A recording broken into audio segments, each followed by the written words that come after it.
Le film s'ouvre sur un couple marié, Simon et Paula, passant devant une série de voitures de police la nuit. Ils reprennent leur voyage sur une route faiblement éclairée, où ils rencontrent soudainement quelqu'un au milieu de la route. Les deux se précipitent alors hors de la voiture et on découvre qu'il s'agit d'une jeune fille. Ils essaient d'appeler la fille, mais elle reste silencieuse et continue de marcher. Alors qu'ils essaient de déplacer la petite fille hors du chemin, la fille commence plutôt à courir vers une moto qui accélère vers elle. En conséquence, le gars de la moto finit par dégringoler dans la rue, assommant également l'enfant dans le processus. Simon et Paula l'emmènent d'urgence à l'hôpital, où le médecin les informe que la moto ne l'a pas heurté, mais que la jeune fille était déjà très malade. La police se présente également et informe le couple qu'ils ne peuvent pas trouver les parents de la petite fille. Le couple rentre chez lui le matin, et nous apprenons ici que Paula suit un traitement de fertilité, car on peut la voir s'injecter des médicaments. Mais ce qui est fascinant, c'est qu'elle cache cela à son mari. Plus tard dans la journée, ils décident de rendre visite à la jeune fille et le médecin leur dit que la petite fille refuse de parler, mais ils ont appris son nom comme Clara parce qu'elle a réagi très fortement quand une infirmière du même nom a été appelée. Le couple entre ensuite dans une pièce où Clara se débat sauvagement pendant que les infirmières essaient de la sortir de là. Quand Paula remarque cela, elle saute dans la craie pour embrasser le pauvre enfant, ce qui la calme. Le lendemain, ils rendent une nouvelle visite à Clara.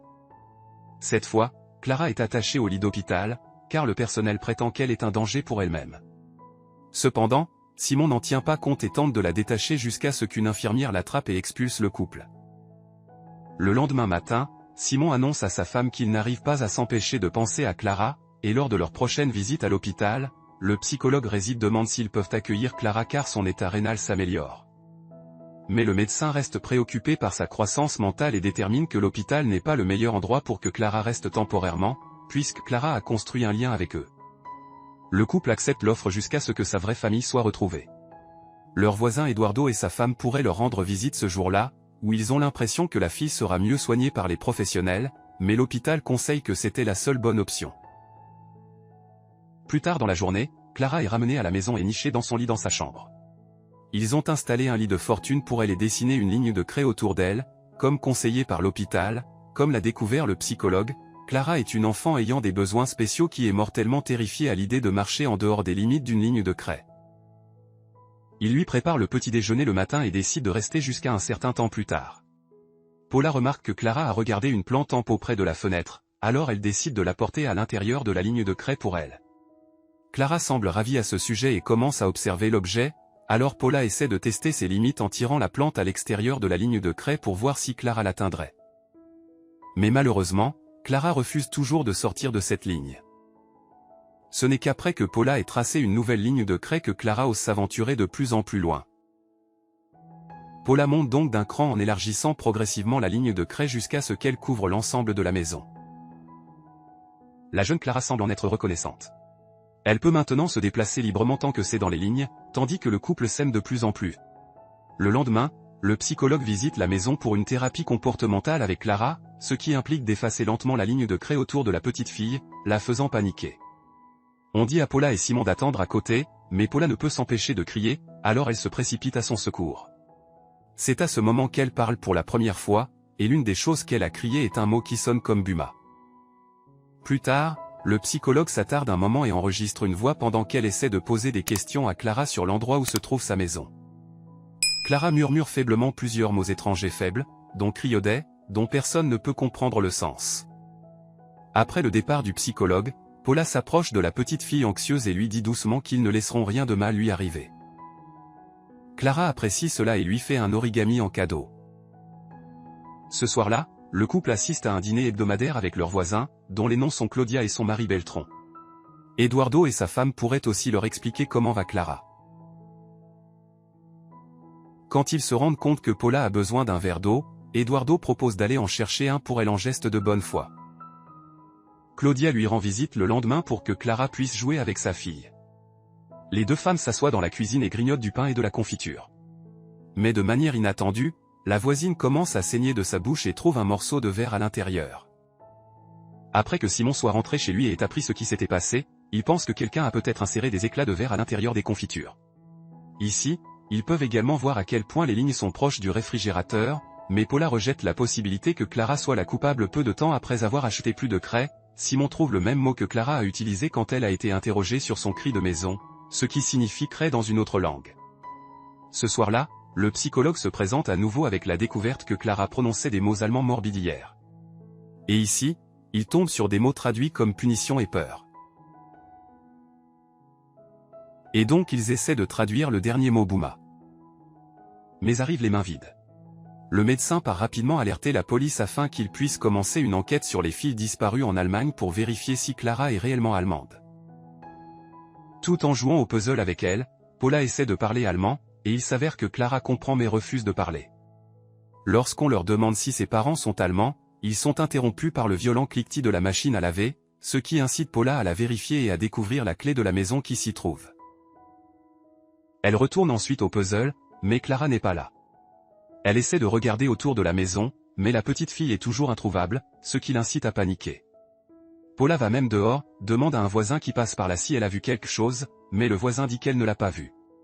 Peu de temps après son retour à la maison, elle se calme après avoir trouvé un peu dans la cuisine, sirotant du jus avec son mari. Paula s'inquiète maintenant pour elle, alors elle essaie de la faire parler ou dessiner. De quoi a-t-elle peur exactement? Elle l'interroge sur Buma, qui est le dernier mot qu'ils n'ont pas pu traduire, mais la petite fille ne veut pas communiquer avec elle. Frustrée, Paula menace d'effacer la ligne de craie, alors Clara lui donne un coup de pied. Pendant ce temps, elle remarque également Eduardo, le voisin, qui regarde de sa fenêtre et lui fait signe avant de quitter la pièce. Le thérapeute vient plus tard dans la journée, annonçant que Claudia a raconté à tout le monde dans le quartier comment Clara a mis du verre dans la confiture. Quelques instants plus tard, Clara arrive d'en bas avec un dessin étrange, que Paula est incapable d'interpréter. En voyant le comportement de l'enfant, le médecin pense que Clara ne s'améliore pas de leur arrangement, alors le gouvernement décidera probablement de l'emmener. Paula est maintenant découragée par le fait que Clara va lui être enlevée, mais ne peut rien y faire. Donc, avec le temps qui lui reste avec la petite fille, elle décide d'aller sur Google Translate et essaie toutes les combinaisons orthographiques possibles qui sonnent comme Buma. Elle se prépare ensuite une tasse de thé avant de reprendre ses recherches. L'enregistreur vocal joue ensuite un rôle où le psychologue demande à Clara avec qui elle vit. Ici, Paula découvre que le mot est en fait Bumaan, ce qui signifie croque-mitaine. Mais ensuite, elle sent quelque chose coincé sur sa gorge et se rend compte qu'il y a du verre à l'intérieur de son verre. Paula commence à cracher du sang à ce moment-là et souffre maintenant énormément, tandis que Clara ne veut pas la laisser sortir de la ligne de craie. Paula se dirige ensuite vers la salle de bain et utilise une pince à épiler pour sortir le verre coincé dans sa gorge. Une fois qu'elle a fini, elle trouve Clara disparue dans la porte d'entrée ouverte. Paula est absolument convaincue que la jeune fille a été kidnappée parce que Clara n'irait jamais au-delà des limites de la marque de craie. La police est informée et commence à chercher la fille. Plus tard dans la nuit, ils ont trouvé la veste abandonnée de Clara dans les bois. Cela inquiète beaucoup Paula, et elle ne croit pas les détectives quand ils disent que Clara s'est enfuie toute seule.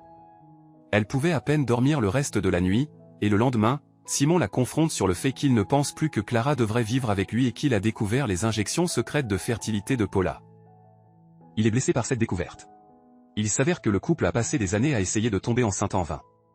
Mais récemment, ils ont tous les deux convenu d'arrêter enfin d'essayer. À en juger par la façon dont Paula se comporte maintenant, il pense que Paula est tellement désespérée d'avoir un enfant qu'elle nie toutes les mauvaises choses qui se sont passées depuis qu'ils ont accueilli Clara. Pour prouver son point de vue, il prend la peluche de pingouin de Clara et révèle des éclats de verre cachés dans sa poche, laissant Paula sans voix. Mais malgré tout, Paula se soucie toujours profondément de la fille. Plus tard dans la journée, elle reçoit un appel sur sa ligne fixe et entend la voix de Clara, disant à plusieurs reprises maman avant de raccrocher. Elle le signale à la police, qui retrouve la trace de l'appelant et découvre que l'appel provient du téléphone portable de Paula. Paula est abasourdie et insiste sur le fait qu'elle n'est pas délirante, mais les officiers ne la croient pas. À cause de cette affirmation, elle est forcée de subir un examen psychologique et ils confisquent son téléphone ici. Paula, déterminée, décide de prendre les choses en main et vole sournoisement un tas de dossiers allemands que la police examine actuellement pour enquêter sur le cas de Clara.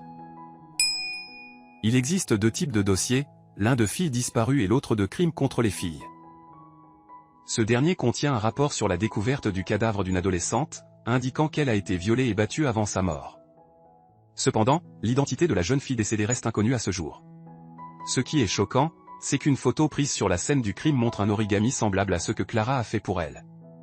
Paula prend alors note du nom du coroner qui a fait le rapport et lui rend visite. le coroner l'aide à comprendre le document sur l'absence d'identité des filles et lui dit que l'adolescente morte avait des reins faibles et un œil paresseux. Cela fascine encore une fois Paula, car un fichier dans les dossiers des filles disparues représente une fille allemande nommée Ingrid avec un œil paresseux, une condition médicale où un œil est plus faible que l'autre. Après avoir cherché le nom de la fille, Paula regarde un reportage d'il y a plusieurs années sur les parents d'Ingrid implorant de l'aide pour retrouver leur fille qui a été kidnappée sur une plage de Mahalaga et ne devait jamais être revue. Elle trouve également d'autres preuves du même origami chez Ingrid, fournissant d'autres preuves reliant le cas de la fille sans identité à Ingrid. Ensuite, Paula rentre chez elle et étudie le dessin que Clara a fait pour elle. Elle commence alors à comprendre comment le dessin représente une vue d'une fenêtre à l'extérieur de la maison de Paula et Simon, qui offre une vue directe sur la maison de leurs voisins Eduardo et Midday. Remarquant qu'Eduardo regarde toujours sa fenêtre, Paula est convaincue que quelque chose ne va pas avec lui. Elle alerte immédiatement la police pour enquêter sur le lieu de résidence d'Eduardo et les convainc qu'il a quelque chose à voir avec Ingrid. Suite à cela, elle décide d'entrer dans la maison d'Eduardo. Le film nous emmène ensuite dans le passé quelques instants avant que Paula et Simon ne découvrent Clara. Il s'avère qu'Eduardo a roulé sur la même route et c'est lui qui a placé Clara au milieu de la route et lui a dit qu'il reviendrait la chercher une fois que sa santé se serait améliorée. Il est également révélé que c'est lui qui lui a appris qu'elle devait rester confinée à l'intérieur de lignes de craie et lui a dit de marcher en suivant la ligne blanche. Et la nuit où il est allé chercher un verre pour Paula, Eduardo a planté des éclats de verre à l'intérieur de la confiture et du lait, peut-être une tentative de faire passer Clara pour une enfant troublée. C'est aussi lui qui a planté les clés de la maison à l'intérieur de la machine à laver et cette fois-ci, Clara a brièvement disparu. C'est parce qu'Eduardo s'était faufilé et avait tenté de reprendre Clara, mais avait échoué. Et enfin, c'est lui qui a pris son téléphone pour passer l'appel chez elle avant de le rendre secrètement au temps présent. Paula entre dans la maison du psychopathe sous prétexte de ramasser une carte que sa femme, Mitty, a besoin de chercher Clara. Alors qu'Eduardo part à la recherche de la carte, Paula se faufile à la recherche de la petite fille jusqu'à ce qu'elle décide de partir. Mais la porte est verrouillée. Et puis, Eduardo arrive et la poignarde avec le bout tranchant d'un marteau et la fait prisonnière. Comme tous les autres psychopathes de cinéma, il a une porte cachée menant à un sous-sol souterrain. Alors que Paula y est emmenée, elle voit finalement Clara là-dedans, entourée de lignes de craie, bien que l'enfant ne regarde avec peur Paula être traînée dans une autre pièce. Après qu'il ait nettoyé le désordre, la police arrive pour l'interroger. Il parle doucement pour sortir de la situation et retourne en bas. Ici, il prend un dispositif de torture et commence à étrangler Paula et enchaîne son cou contre un poteau avant de lui demander comment elle a pu le savoir. Pour clarifier, sur la base des preuves empilées jusqu'à présent, voici ce qui s'est passé. Eduardo a kidnappé une petite fille allemande nommée Ingrid et l'a gardée captive pendant quelques années jusqu'au jour où elle est tombée enceinte et il l'a laissé garder le bébé. Comme vous pouvez probablement le deviner, Clara était le bébé, et donc Ingrid a élevé Clara en captivité, ce qui explique pourquoi la petite fille comprend l'allemand. Jusqu'au jour où Eduardo décide d'assassiner Ingrid et de jeter son corps. Depuis lors, il élève Claire seule, mais a finalement été forcé de la sortir de la maison parce que son rein faible nécessite un traitement médical sérieux. Revenons à Paula. Elle admet qu'elle a étudié les dossiers d'Ingrid et qu'elle a mis 2 et 2 ensemble. Alors Eduardo lui enlève ses clés de voiture et va chercher les preuves incriminantes. Pendant son absence, Paula a du mal à atteindre la porte et parvient à l'ouvrir. Ensuite, elle commence à jeter la craie qu'elle gardait dans sa poche pour que Clara puisse l'atteindre. Après que la petite fille ait tenu la craie, Paula la convainc de ne plus avoir peur et de commencer à établir ses propres règles. Et c'est ainsi que Clara prend la craie et commence à dessiner sa propre ligne de craie sur le sol. Quand Eduardo revient, il remarque que Clara est partie et est livide. Il commence à agresser Paula pour qu'elle révèle où se trouve Clara. Pendant ce temps, Clara profite de cette occasion pour s'échapper et enfermer Eduardo et Paula à l'intérieur. Elle trace lentement la ligne de craie dans les escaliers, puis passe à la cuisine et ainsi de suite, jusqu'à ce qu'elle arrive à la porte d'entrée. Quand elle se rend compte qu'elle ne peut pas continuer à dessiner sur le sol, elle commence à crier sur Simon à côté, mais il est trop occupé au téléphone pour signaler la disparition de sa femme. Craignant pour la vie de Paula, elle trouve le courage de sortir enfin de la maison et se dirige vers la maison de Simon.